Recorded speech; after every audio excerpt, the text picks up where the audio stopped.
नमस्कार दोस्तों, स्वागत है आपका हमारे चैनल पर, जहां कहानियां सिर्फ सुनी नहीं जाती, महसूस की जाती हैं। आज मैं आपको लेकर चलने वाला हूं हिमालय की उन बर्फीली घाटियों में, जहां सूरज ढलते ही रास्ते खुद ब खुद बदल जाते हैं और जहां एक पुराना शाप, खिलावत, आज भी रात के सन्नाटे में जिंदा घूमता है।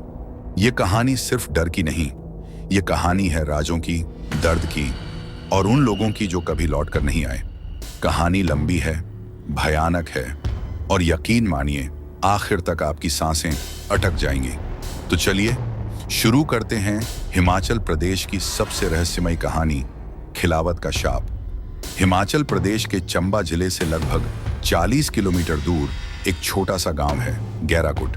चारों तरफ देवदार के जंगल, ठंडी हवा और ऊंचे पहाड़। दिन में यह जगह शांत और खूबसूरत लगती, लेकिन रात होते ही यह गांव किसी और ही दुनिया का हिस्सा बन जाता। लोग कहते थे, इस जंगल में रास्ते इंसानों के लिए नहीं बने, ये रास्ते चलते हैं उनके लिए। कौन वे? इस पर कोई खुलकर नहीं बोलता था। गांव के बीचों बीच एक पुराना लकड़ी का घर था, कृष्णा दत्त का। युवक उम्र में वह ट्रैकर और फोटोग्राफर था, पर 3 साल पहले उसके साथ कुछ ऐसा हुआ था कि उसने घर से बाहर निकलना लगभग छोड़ दिया। कहते हैं जंगल ने उसे वापस तो कर दिया, पर पूरा नहीं। वह अकेला बैठा रहता था, दीवारों को घूरता और रात में अक्सर चिल्ला उठता। मैंने उसे नहीं बुलाया था, वो खुद आ गई थी। खिलावत मैं नहीं चाहता था। गांव वाले उसके घर से दूर रहते। दिसंबर की एक ठंडी सुबह पहाड़ियों में धुंध तैर रही थी। उसी दिन गांव में एक लड़की पहुंची, समीरा, 25 से 26 साल की। कोई बड़ा बैग नहीं, सिर्फ एक कैमरा और नोटबुक। वह एक पत्रकार थी और सुन चुकी थी, गैराकुट का जंगल रात में जिंदा हो जाता है। उसे रहस्य पसंद थे। डर उसके हिसाब से केवल दिमाग की उपज था। गांव पहुंचते ही उसे बूढ़े प्रधान ने चेतावनी दी, बेटी, यहां रात में बाहर मत निकलना। यहां तुम रास्ता नहीं खोती, रास्ता तुम्हें खो लेता है। समीरा मुस्कुरा दी। उसे लगा ये सिर्फ लोक कथाएं हैं। प्रधान ने फिर कहा, अगर सच जानना है तो कृष्णा से बात करो। जंगल ने उसी को लौटाया है। कृष्णा के घर का दरवाजा आधा खुला था, अंदर अंधेरा था। समीरा धीरे से बोली, हेलो, मैं दिल्ली से आई हूं, आपसे बात करनी थी। अंदर से कोई आवाज नहीं। जब वह मुड़ी तभी एक भारी आवाज आई, वापस जाओ, रात होने से पहले। समीरा ठिठक गई। कृष्णा उसके सामने खड़ा था, दाढ़ी बढ़ी हुई, आंखों के नीचे काले घेरे, जैसे महीनों से सोया न हो। मुझे बस आपके अनुभव के बारे में। कोई अनुभव नहीं, वह चिल्लाया। जंगल ने जो दिखाया वो किसी को नहीं बताना चाहिए, नहीं तो वो सुन लेती है। कृष्णा की आंखें डर से कांप रही थीं। समीरा ने पूछा, वो कौन? कृष्णा धीरे से फुसफुसाया, खिलावत। गांव में कोई भी यह नाम बोलता नहीं था। लोग कहते थे, खिलावत वो है जो आधी औरत, आधा साया है। वह दिखाई नहीं देती, पर उसका पीछा हर कोई करता है।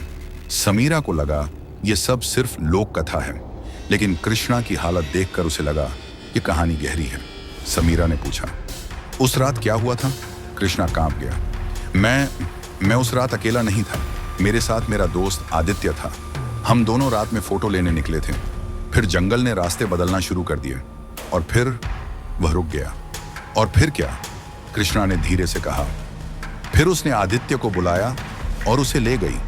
समीरा ने पूछा, कैसे? कृष्णा ने दरवाजा बंद करते हुए कहा, उसकी आवाज उसके पीछे चलती है, उसका चेहरा सामने खड़ा होता है और उसकी परछाई बिल्कुल पास। समीरा उसी शाम गांव घूम रही थी, तभी उसे एक अजीब बात दिखी। हर घर की खिड़की पर पुराने ताबीज और देवदार की लकड़ी की पट्टियां लटकाई हुई थीं। उसने एक औरत से पूछा, ये सब क्यों लगाया है? औरत ने कहा, खिलावत के आने से पहले हवा बदलती है। हवा अगर मीठी लगे तो समझो वो पास है। समीरा हंस पड़ी, लेकिन तभी हवा का एक झोंका आया और उसमें सचमुच हल्की सी मीठी खुशबू थी, नींबू और किसी जड़ी बूटी जैसी। उसने सोचा यह संयोग है, लेकिन उस गली से गुजरते ही एक बूढ़ा आदमी बोला, आज धुंध जल्दी उतरेगी, जंगल रात में बेचैन रहेगा।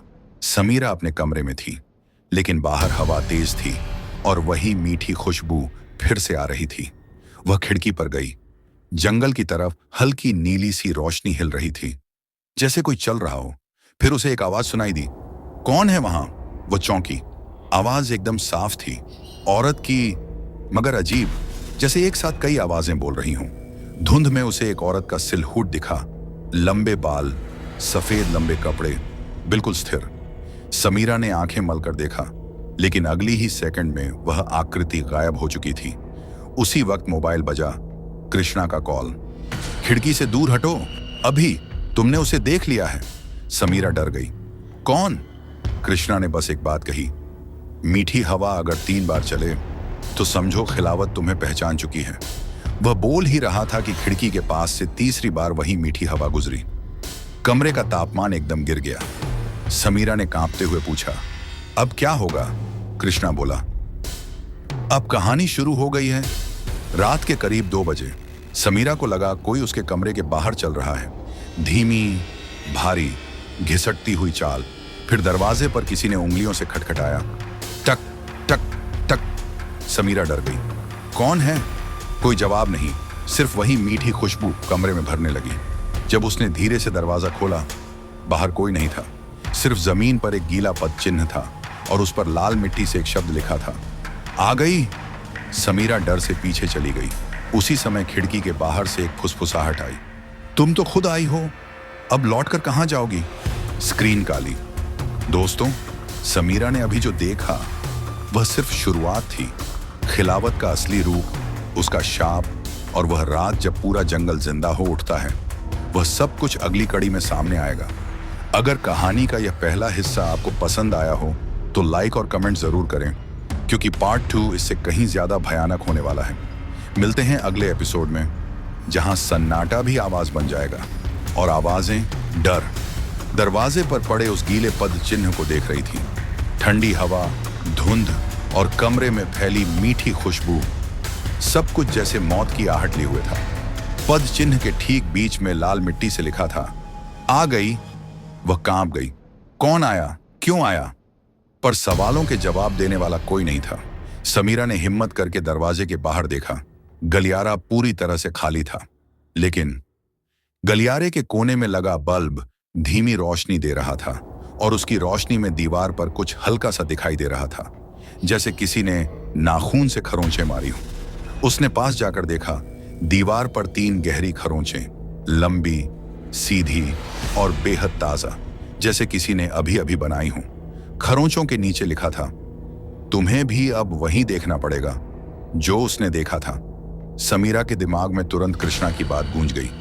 खिलावत दिखती नहीं, बस एहसास करवाती है कि वो पास है। सूरज निकला, धुंध छंटी और पहाड़ फिर से शांत दिखने लगे। पर रात की घटनाएं समीरा के दिमाग से हट नहीं रही थी। वह तुरंत कृष्णा के घर पहुंची। दरवाजा उसने खुद खोला, पर आज उसकी हालत और भी खराब लग रही थी। आंखें सूजी हुई, हाथ कांप रहे थे।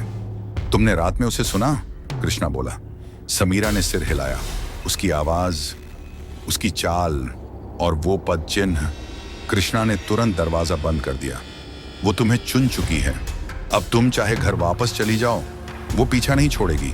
समीरा ने पूछा, क्यों? आखिर वो चाहती क्या है? कृष्णा कुछ पल चुप रहा, फिर फुसफुसाया, वो किसी को मारने नहीं आती, वो किसी को पूरा करने आती है। समीरा ने भौहें चढ़ाई। पूरा करने? कृष्णा बोला। 3 साल पहले मैं और आदित्य जंगल में गए थे। मुझे तो उसने छोड़ा, लेकिन आदित्य को नहीं। समीरा ने पूछा, क्यों? आदित्य के साथ क्या हुआ? कृष्णा ने भारी आवाज में कहा, खिलावत को आधी जाने चाहिए, पूरी नहीं। आधा मैं दे चुका था, बाकी आदित्य ने। समीरा सन्न रह गई। आधी जान, इसका मतलब क्या है? कृष्णा ने धीमे से कहा, पहाड़ों की रूहें इंसानों की तरह नहीं होती, उनके नियम अलग होते हैं। समीरा अब सब समझना चाहती थी। वह प्रधान के पास गई। प्रधान उसे लेकर गांव के सबसे बुजुर्ग आदमी धर्मपाल के पास ले गए। धर्मपाल 90 प्लस के थे, बहुत कमजोर, लेकिन उनकी आंखों में अजीब चमक थी। समीरा ने पूछा, खिलावत कौन है? धर्मपाल बोला, हमारे पुराने समय में दिल्ली, चंडीगढ़ कुछ नहीं था, यहाँ जंगल ही दुनिया था, और उसी जंगल में रहती थी खिलावत, यानी जिसका वास परछाइयों के बीच हो। समीरा ने नोट किया। धर्मपाल बोले, वो पहले इंसान थी, पर इंसानों ने ही उसे नरक बनाया, और फिर वो इसके बदले में इंसानों के भीतर का डर खाने लगी। समीरा ने पूछा, क्यों लोगों को ले जाती है? धर्मपाल ने जवाब दिया, वो उन लोगों को चुनती है जिनके अंदर डर, अपराध या कोई अधूरा सच छिपा हो। फिर उन्होंने समीरा को गहरी नजरों से देखा, और वो सिर्फ उन्हें बुलाती है जो उसके सच को उजागर कर सकते हो। समीरा चौंक गई। यानी उसने मुझे चुना है? धर्मपाल सिर हिलाते हैं। हाँ, और अब तुम चाहे भागो या लड़ो, कहानी पूरी होगी तभी वो रुकेगी। समीरा उस शाम कैमरा लेकर गांव के पास वाले जंगल में गई। गांव वालों ने 1000 बार मना किया था, लेकिन उसे सच चाहिए था। जंगल की तरफ जाते ही हवा बदलने लगी। पहले ठंडी, फिर हल्की मीठी, और फिर हवा बिल्कुल बंद, जैसे कोई सांस रोककर खड़ा हो। समीरा ने टॉर्च जलाई। अचानक उसे लगा कि नीचे जमीन पर 2 अलग अलग पैरों के निशान हैं, एक इंसान के और एक बेहद अजीब, मानो पूरा पैर ना हो, सिर्फ उसकी रूपरेखा हो, यानी साया सा पद चिन्ह। समीरा ने उसकी तस्वीर ली। तभी उसके पीछे एक लड़की की हंसी गूंजी। तस्वीरें तभी बनती हैं जब कोई हो भी। समीरा घूमी, कोई नहीं। टॉर्च की रोशनी लंबी दूर तक जा रही थी, पर वहां सिर्फ धुंध थी। उसी समय धुंध के अंदर से सफेद कपड़े वाली एक छाया हिली, एकदम धीमे, जैसे किसी ने रस्सियों से खींचा हो। समीरा ने पलकें झपकाईं। छाया गायब, लेकिन अगले ही पल वह उसके बिल्कुल पीछे खड़ी थी। उसका चेहरा दिख नहीं रहा था, सिर्फ बाल, शरीर और एकदम जमी हुई हवा। समीरा पीछे हट गई। छाया धीरे से बोली, तुम मेरे पास क्यों आई हो, जबकि मैं तुम्हारे पास पहले ही आ चुकी हूं? समीरा ने कांपते हुए पूछा, तुम खिलावत हो? एकदम सन्नाटा। अचानक छाया मुड़ी, उसके लंबे बाल हवा में फैल गए, और तभी समीरा ने देखा उसकी परछाई उल्टी दिशा में खड़ी थी। परछाई अलग, औरत अलग। समीरा चीख पड़ी। जंगल में एक गूंज उठी, लौटना मत, लौटना मत। समीरा गांव की तरफ भागी, लेकिन जंगल रास्ते बदल रहा था। पेड़ करीब आते जा रहे थे। जमीन नरम हो रही थी, जैसे कोई उसे नीचे खींच रहा हो। उसी समय उसे एक पेड़ के नीचे कुछ दिखाई दिया। एक लड़के का बैग, उस पर नाम लिखा था, आदित्य मेहता। समीरा का खून जम गया। यह वही था जिसे खिलावत ले गई थी। उसने बैग खोला। अंदर एक फटी हुई डायरी। डायरी के पहले पृष्ठ पर लिखा था, अगर यह कोई पढ़ रहा है तो समझो मैं जिंदा नहीं हूं। समीरा पन्ना पलटने ही वाली थी कि अचानक उसके पीछे से वही आवाज आई। ये उसके आखिरी शब्द थे, अब तुम्हारी बारी है। समीरा मुड़ी। सामने खिलावत की धुंधली आकृति खड़ी थी। खिलावत धीरे धीरे समीरा के पास आई। उसकी आवाज बिल्कुल शांत, पर सांसें बर्फ जैसी ठंडी। आदित्य ने मुझे बुलाया नहीं था, पर तुमने बुलाया है, मेरे बारे में जानने की कोशिश करके। समीरा ने डायरी हाथ में कसकर पकड़ ली। तुम चाहती क्या हो? खिलावत ने अपना आधा चेहरा दिखाया, बिल्कुल इंसान जैसा, पर बाकी आधा जली हुई परछाई जैसा। वह बोली, मैं चाहती हूं कि सच्चाई बाहर आए, जो इंसानों ने मुझसे छुपाई। तुम मेरी कहानी लिखोगी, लेकिन उसकी कीमत तुम्हारी रातें होंगी। हवा ठंडी हो जाती है, धुंध गहराती है, और रवानी के साथ दृश्य काला हो जाता है। दोस्तों, यह तो सिर्फ शुरुआत है। समीरा का हाथ लग चुकी है आदित्य की डायरी, और खिलावत ने खुद उसके सामने सच उजागर करने की शर्त रख दी है। लेकिन असली डर अभी बाकी है। पार्ट 3 में पता चलेगा आखिर आदित्य के साथ क्या हुआ, और खिलावत इंसान से रूह कैसे बनी। अगर कहानी पसंद आई हो तो अगला पार्ट लिख दूं। जंगल की ठंड, धुंध और खिलावत की फुसफुसाती आवाज चारों तरफ फैल रही थी। समीरा कांपते हाथों से आदित्य की डायरी खोलती है। पहले पन्ने पर लिखा था, अगर तुम यह पढ़ रही हो तो मैं जिंदा नहीं हूं। समीरा की सांस अटक गई। अगला पन्ना, जंगल में जो दिखता है वह सच नहीं, और जो सच है वह दिखता नहीं। डायरी के किनारों पर काले धब्बे थे, शायद नमी के या खून के। पन्ने फटे हुए, लिखावट जल्दी, बहुत जल्दी लिखी हुई लग रही थी। डायरी में लिखा था, पहली रात उसने मेरा नाम लिया, दूसरी रात उसने मेरी परछाई उठा ली, तीसरी रात उसने मुझे दिखा दिया कि इंसान कितने क्रूर हो सकते हैं। समीरा पढ़ती जा रही थी, लेकिन हर शब्द उसके दिल में काट की तरह उतर रहा था। अगली लाइन, जो खिलावत है वो पहले किसी की बेटी थी। समीरा की आंखें फैल गईं। उसने पन्ना पलटना शुरू किया। तभी एक ठंडी सांस उसके ठीक पीछे से गुजरी। वह मुड़ी, कोई नहीं, लेकिन मीठी खुशबू, फिर वही नींबू जैसी और किसी पुरानी जड़ी बूटी जैसी। समीरा ने फिर डायरी उठाई, लेकिन जैसे ही वह अगला पन्ना पढ़ने लगी, जमीन हल्का कांपी, पेड़ों की शाखें एक साथ हिलने लगीं और एक बेहद धीमी आवाज आई। मत पढ़ो, समीरा डर गई पर बोली, मैं सच जानने आई हूं, पीछे हटो। जंगल चुप हो गया। अब सिर्फ उसकी धड़कनें सुनाई दे रही थीं। वह पन्ना पलटती है। आदित्य ने लिखा था, कृष्णा और मैं रास्ता भटक चुके थे, चारों ओर धुंध थी। तभी एक औरत दिखी, सफेद कपड़े में, चेहरा आधा ढका हुआ। फिर शब्द और गहरे हो गए, लेकिन उसकी परछाई उलटी दिशा में थी। हम समझ गए वह इंसान नहीं थी। डायरी में आगे लिखा था, कृष्णा भाग गया, मैं भी भागना चाहता था, लेकिन मैंने उसे रोते सुना। समीरा ठिठक गई। रोते सुना? वह खुद से बोली। डायरी में लिखा था, वो रो रही थी जैसे दर्द में हो, जैसे किसी ने उसे बांध रखा हो, जैसे वह मदद मांग रही हो। समीरा की उंगलियां ठंडी पड़ गईं। खिलावत मदद मांगती है? टक टक टक। समीरा ने चौंक कर डायरी गिरा दी। चारों तरफ अंधेरा घिर आया था। कोई पेड़ या जानवर इतनी तेज साफ खटखट नहीं कर सकता था। फिर आवाज आई, पन्ना आगे मत पढ़ो। इस बार आवाज पूरी तरह स्त्री की थी, धीमी, दर्द भरी और बेहद पास। समीरा ने हिम्मत जुटाई। तुम अपने सच से डरती क्यों हो? अचानक हवा तेज हो गई, पत्ते उड़ने लगे, धुंध घूमने लगी। एक फुसफुसाहट आई, डरती मैं नहीं, तुम हो जाओगी। समीरा ने जोर से डायरी उठाई और पढ़ना जारी रखा। इस पन्ने पर खून के छींटे थे।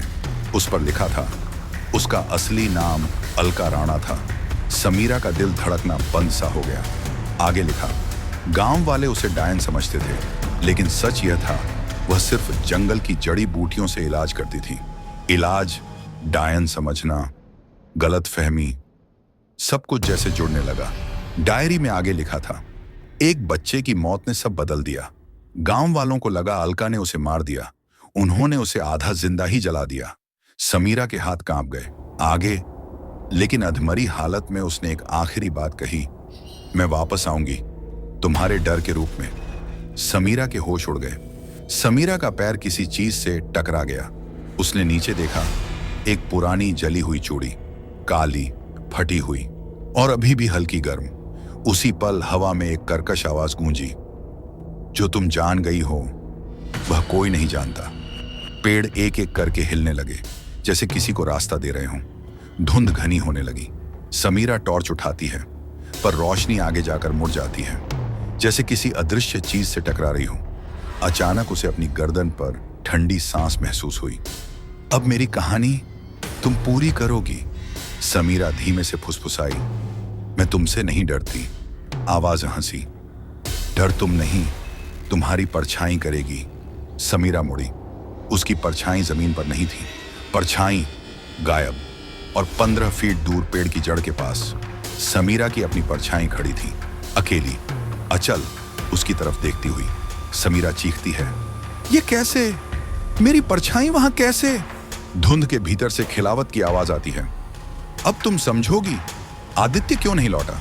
दृश्य काला हो जाता है। दोस्तों, अब कहानी अपने असली सच की ओर बढ़ रही है। खिलावत इंसान क्यों बनी रूह? गांव वालों ने क्या पाप किया था? और आदित्य को आखिर किसने मारा? तो आज की यही तक। अगर आपको ये कहानी अच्छी लगी हो तो वीडियो को लाइक करें, अपने दोस्तों के साथ शेयर करें और हमारे चैनल को सब्सक्राइब करना बिल्कुल मत भूलें। बेल आइकॉन भी दबाएं ताकि ऐसी नई नई रोचक कहानियां आप सबसे पहले देख सकें। मिलते हैं अगली कहानी में। तब तक के लिए नमस्कार।